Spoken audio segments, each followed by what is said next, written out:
திரட்டப்பட்ட அனைத்து தீங்குகளும் நீங்குவதன் மூலமாக பரமேஸ்வரரின் திருப்தி ஏற்படவும்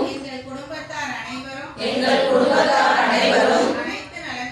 அனைத்து நலன்களையும் மன உறுதியையும் வெற்றியையும் ஆயுள் ஆரோக்கியம் செல்வம் யாவும் மேலும் மேலும் வளர்ச்சி பெறவும் அனைத்து இன்னல்களும் விலகவும்